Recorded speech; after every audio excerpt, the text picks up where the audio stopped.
korang yang dekat swasta tu pernah terfikir tak apa rasanya sekolah di sekolah kerajaan?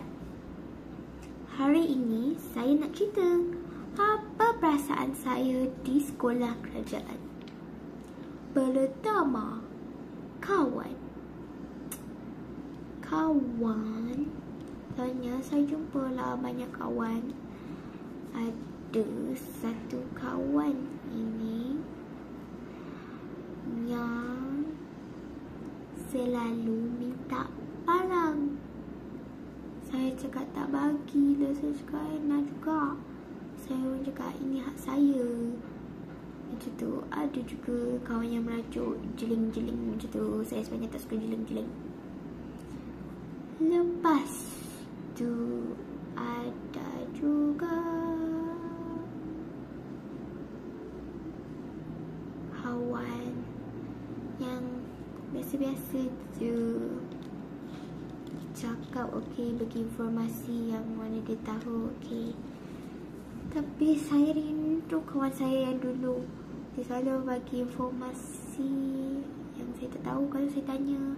Lepas tu saya call dia, dia jawab. Macam tu lah.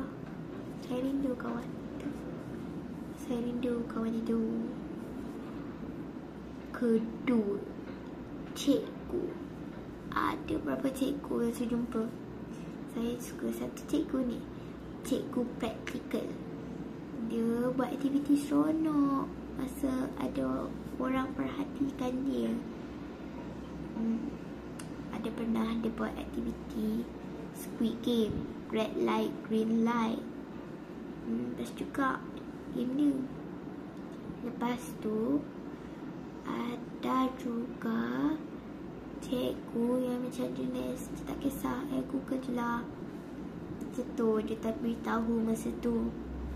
Ada cikgu juga garang, nada dia marah. Lepas tu kalau orang tak jawab soalan dia, dia lagi marah. Sama macam ayah saya. Tapi bagi saya itu perangai yang bagus. Yang tanya soalan tapi tak jawab, marah. Itu bagus. Okay. Ketiga, aktiviti sekolah. Bagi saya suka sukan dia. Saya pernah sekolah swasta tapi dia pilih je orang yang bagus. Yang ni dia bagi semua orang cuba aktiviti. Lompat jauh, lompat tinggi, lontar peluru dan lain-lain. Tapi saya tak terpilih lah sebab saya macam tak bagus. Dan baru-baru ni punya PIBG ada ampayan kasih. Dia bagi baju-baju free, songkok free, tudung free, butang baju Melayu free. Tapi tak habislah event itu. Lepas tu ada banyak aktiviti menarik macam mini zoo, buat poster, jangan bully, dan buat video dadah. Macam tu.